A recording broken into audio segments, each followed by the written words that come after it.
प्यारे दोस्तों, नमस्ते।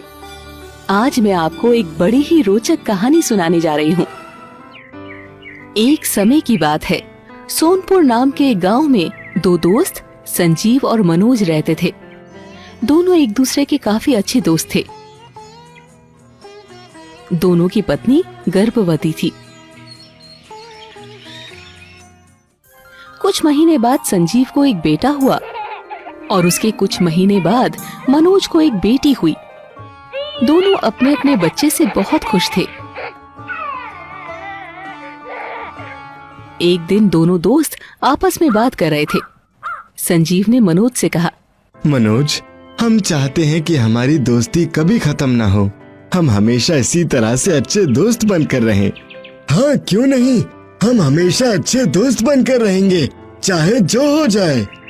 देखो मनोज, भगवान को भी शायद यही मंजूर है, इसलिए उन्होंने एक को बेटा दिया और एक को बेटी।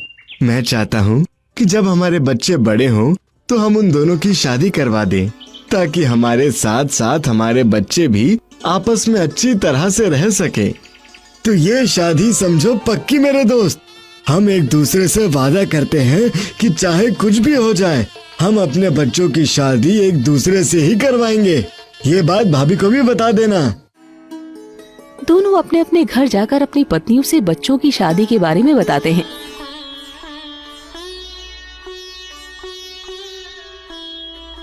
उनकी पत्नियां भी इस फैसले से काफी खुश हो जाती हैं। कुछ महीनों बाद संजीव कोई व्यापार करने के लिए परिवार को लेकर शहर जाता है, लेकिन मनोज गांव में ही रह जाता है। धीरे धीरे समय बीतता जाता है। दोनों के बच्चे बड़े होने लगते हैं।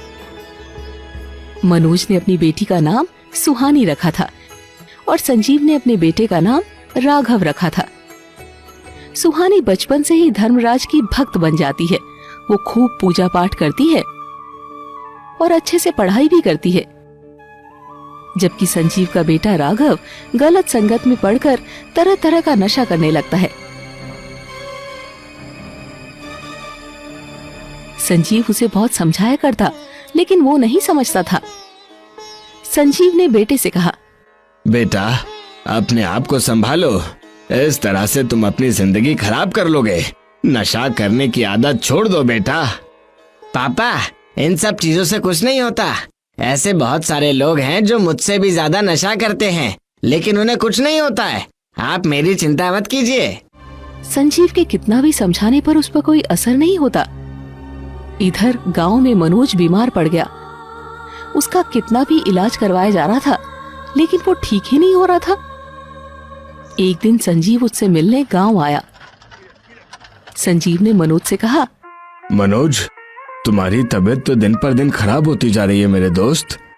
हाँ संजीव, अब लगता है कि मैं ज्यादा दिनों तक जीवित नहीं रह पाऊंगा। संजीव, तुम्हें अपना वादा याद है ना? हमने एक दूसरे से वादा किया था बच्चों की शादी का। हाँ दोस्त, वो मैं कैसे भूल सकता हूँ। दोनों का विवाह हम अवश्य कराएंगे। संजीव, मेरी बेटी का ध्यान रखना, वो बहुत अच्छी है। संजीव मनोज से मिलकर वापस घर लौट आता है। कुछ दिनों के बाद मनोज का देहांत हो जाता है। इधर संजीव का बेटा राघव एक दिन बहुत बीमार पड़ जाता है। तब उसे डॉक्टर के पास ले जाते हैं। डॉक्टर उसकी जांच करने के बाद संजीव से कहते हैं, देखिए, आपके बेटे को एक जानलेवा बीमारी हो गई है। आप उसकी अच्छे से देखभाल कीजिए। अब वो कुछ ही महीनों का मेहमान है। ये बात जानकर तो संजीव और उसकी पत्नी के पैरों तले से जमीन खिसक जाती है। दोनों बहुत ज्यादा दुखी हो जाते हैं। तब संजीव पत्नी से कहता है, मैंने अपने दोस्त मनोज से वादा किया था कि उसकी बेटी का विवाह अपने बेटे से करवाऊंगा, लेकिन अब तो अपने बेटे की जिंदगी का कोई ठिकाना ही नहीं है। तभी संजीव की पत्नी कहती है, आप जाकर मनोज की पत्नी को सब बताइए।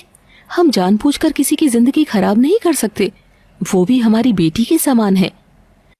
संजीव गांव आकर मनोज की पत्नी से मिलता है और बेटे की बीमारी के बारे में सारी बात बताता है। लेकिन तभी मनोज की बेटी सुहानी कहती है, चाचा जी, मेरे पिताजी की हमेशा से यही इच्छा थी कि मैं आपकी बहू बनूं।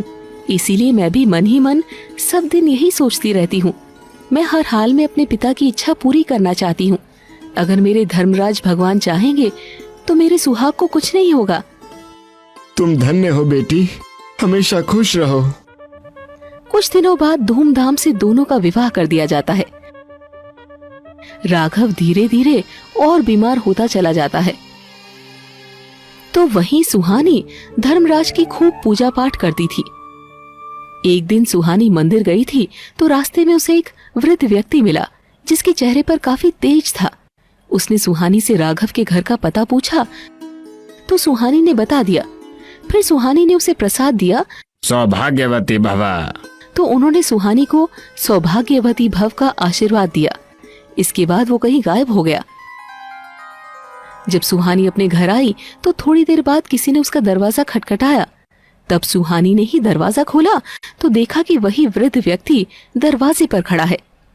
फिर वो सुहानी के सामने धर्मराज के रूप में प्रकट हो गया और बोला, बेटी, मैं धर्मराज हूँ। तुम मेरी सच्ची भक्त हो, इसलिए मैं तुम्हें अपने दर्शन दे रहा हूँ। मैं तुम्हारे पति को अपने साथ ले जाने आया हूँ। अब उसके जाने का समय आ गया है। सुहानी धर्मराज के चरण पर गिर जाती है। नहीं भगवान, आप ऐसा नहीं कर सकते। आप अपनी भक्त के सुहाग को नहीं उजाड़ सकते। बेटी, जिसके जाने का वक्त आ जाता है उसे जाना ही पड़ता है। वैसे भी हर किसी को एक न एक दिन तो मृत्यु प्राप्त होनी ही है। लेकिन भगवान, आपने मुझे स्वयं सौभाग्यवती का आशीर्वाद दिया है, तो क्या वो आशीर्वाद झूठा था? सुहानी की ये बात सुनकर धर्मराज सोच में पड़ जाते हैं और फिर कहते हैं, बेटी, तुम न सिर्फ मेरी एक सच्ची भक्त हो बल्कि एक सच्ची पतिव्रता स्त्री भी हो।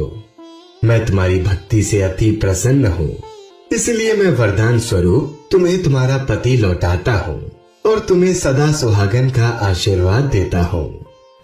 इसके बाद धर्मराज वहाँ से अंतर्ध्यान हो गए। इधर चमत्कार की तरह सुहानी का पति राघव पूरी तरह से स्वस्थ हो गया। अब तो सभी बहुत खुश थे और सुहानी की भक्ति से प्रसन्न थे।